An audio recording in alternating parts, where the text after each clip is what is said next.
Halo e-commerce, balik lagi di episode 2 Iko Menjawab. Dan kali ini kita bakal ngebahas tentang penjurusan yang ada di ilmu komunikasi bareng narasumber yang mungkin kalian udah familiar nih di episode pertama kemarin.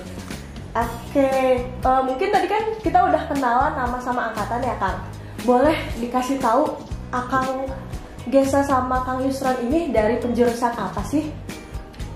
Oke, kebetulan kita sama-sama dari penjurusan Humas Hubungan Masyarakat. Kita bareng. Iya, oke. 1, 2, 3.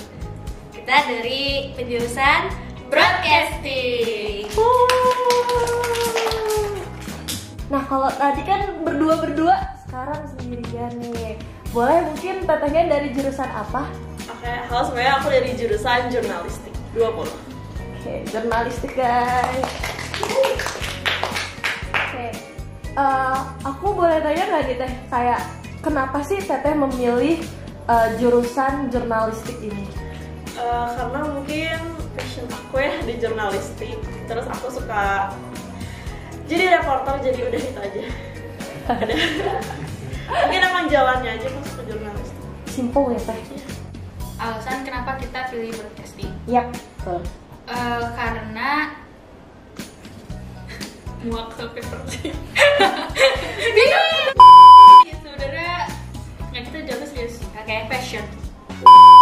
Enggak, karena kita tuh kejual sama marketingnya Akang Teteh zaman dulu gitu kan, di banknya udah masuk broadcast aja, yeah. Seru banget gitu. Jadi kita kayak oke, kita pilih yang seru. Jadi kita kemakan, kita omongan, hati, ambil baiknya aja. Kalau aku sendiri sebenarnya dari awal masuk Ikom itu emang udah kayak pengen jadi humas gitu. Jadi emang tekad awalnya emang pengen humas, cuman seiring jalan ya, cuman aku ngerasa kalau humas itu tuh kayak, kalau bahasa gaul kayak gue banget gitu. Soalnya di humas tuh kayak kita belajar banyak banget kan, kayak dari critical thinking, terus kayak ya banyak. Jadi belajarnya juga nggak, menurut aku sih nggak yang monoton gitu, seru.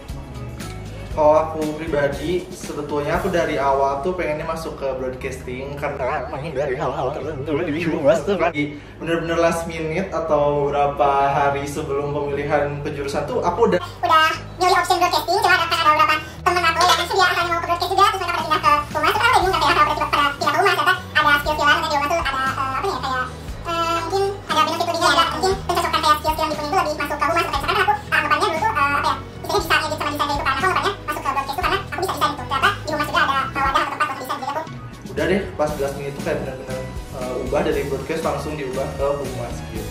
Oke, selanjutnya tadi udah di-spill sih sama Kang Gesa sedikit. Belajar apa sih di penjurusan humas ini?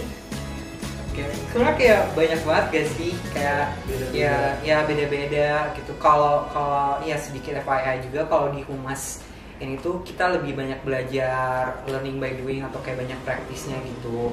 Dan ya belajarnya kayak penulisan juga masuk, ya writing, critical thinking gitu. Kayak contohnya mungkin outputnya kita bikin ini ya, kayak kampanye gitu ya, strategic planning kayak gitu. Belajar nyari berita, nulis berita, bikin berita, terus belajar ngedit juga sedikit-sedikit, belajar tentang kamera, paling belajar basic gimana cara siaran kayak gitu. Menjaga alat, mengatur switcher, menjaga kamera, Pokoknya mengatur-ngatur kamera, TV, lighting, terus mengatur filming, betul, menjaga barang dan mengatur-ngatur. Katanya itu intinya ya. Syuting pagi pulang malam, udah kayak Freely gue. Enggak bercanda. ngatur, pokoknya intinya Ya, di broadcast kita ngatur alat dan menjaga alat. Oke. Pokoknya kayak ada sistem produksian. Iya betul. Oke. Pokoknya itulah ya guys. Iya. Terus kesulitan apa sih yang dirasain Teteh di penjurusan broadcasting itu? Ada nggak sih Kesulitannya itu ya menjaga. Dari aku ya.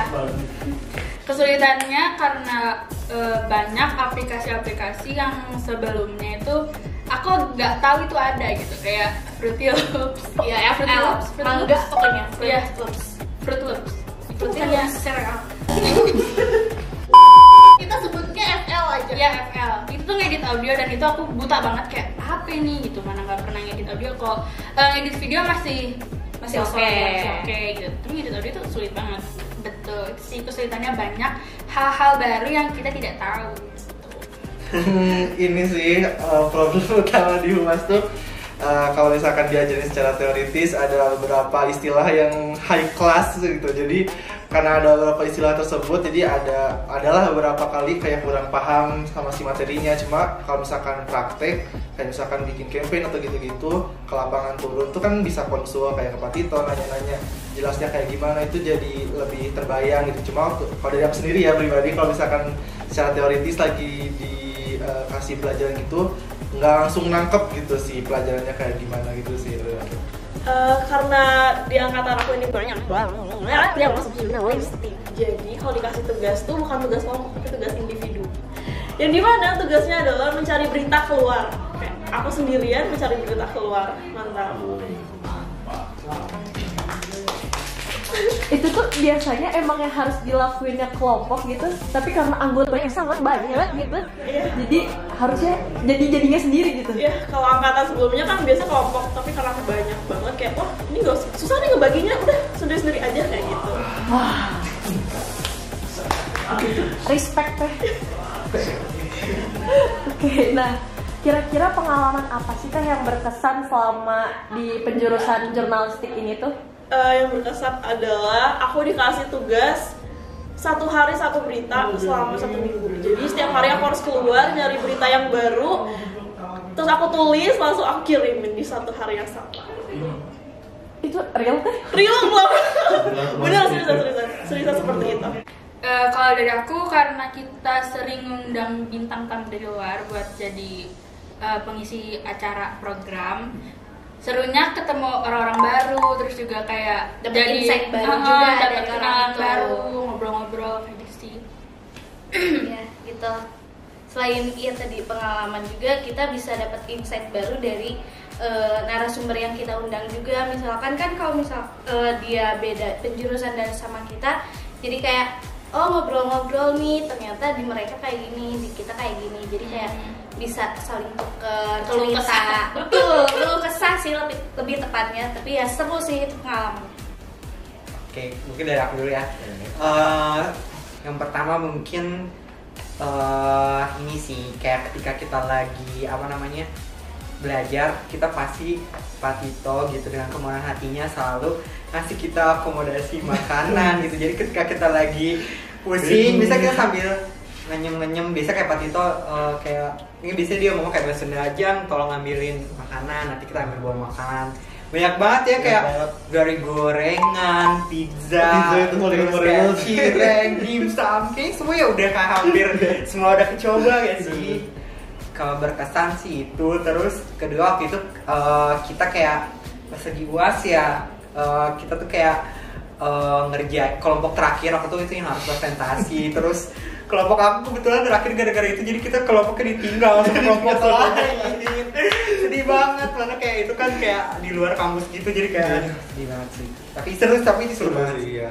Soalnya satu nasib kan. Satu nasib, kita satu nasib. Banyak kan. Terus ini juga sih apa yang kemarin Humas tuh yang nonton bareng satu Humas, iya, itu ramai banget sih itu parah. Yang awalnya rencananya cuma kayak beberapa orang doang, tiba-tiba yang lain pada dapat bisikan terus ngajak Pak Tito dan segalanya, jadi satu Humas tuh nonton Black Panther, iya, terus ada dress code-nya, kayak dress code-nya hitam semuanya satu Humas gitu sih. Sama kemarin juga bukber ya, jadi apa ya, konklusinya mungkin kayak kebersamaan. Iya, kebersamaan itu sama Humas tuh benar-benar safe kiss. Seru banget aku dengar dari Kang Gisel sama Kang Yusran. Jadi balance gitu nggak sih Kang, antara pusingnya dapet, terus juga senengnya juga dapet. Ya benar, itu tujuannya. Ya, menurut aku sih kayak untungnya kalau dari aku sendiri sih ketemu teman-teman Humas yang kayak asik banget. Kalau nggak menurut aku kayak gue bisa gila kayaknya. Ya gitu.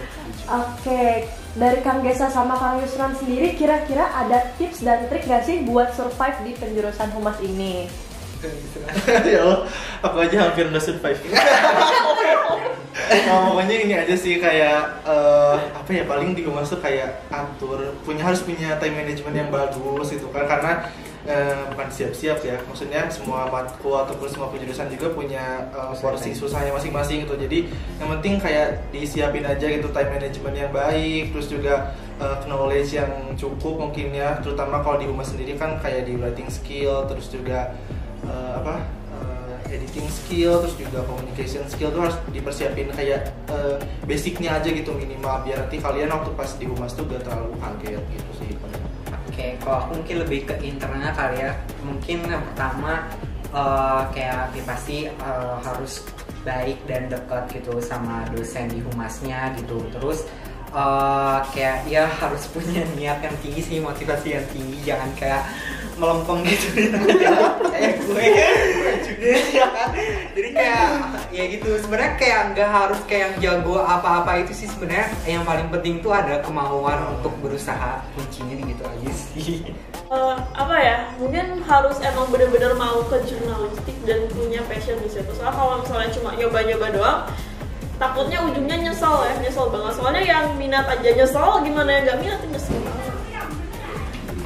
Tapi Teteh nyesel nggak sih?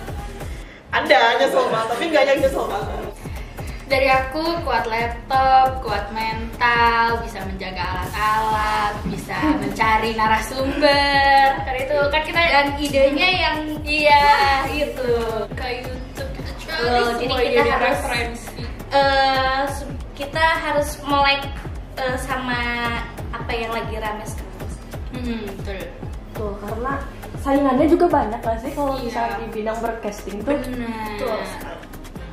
Tuh, nah pertanyaan terakhir, Rek, seberapa suka Teteh di bidang di penjurusan broadcasting ini? Kalau aku Infinity. Aku 8,5. Waduh, kenapa tuh? Kalau 9 kayak ketinggian deh, takut kalau ada ekspektasi orang. Jadi 8,5. Ya, berapa ya? 8/10 deh. Soalnya seru, karena aku jalan-jalan. Kalau aku sih straight 10 out of 10 sih. Kalau aku mungkin unlimited terserah. Iya. Oke, mungkin sekian e-commerce tanya jawab kita hari ini. Semoga jawaban Kang Gesa dan Kang Nusron tadi bisa membantu kalian untuk memilih penjurusan di ilmu komunikasi. Dan berakhirnya sesi pertanyaan ini, episode 2 dari Iko Menjawab telah selesai. Jangan lupa untuk Like, Komen. Dan subscribe. Oke, bye.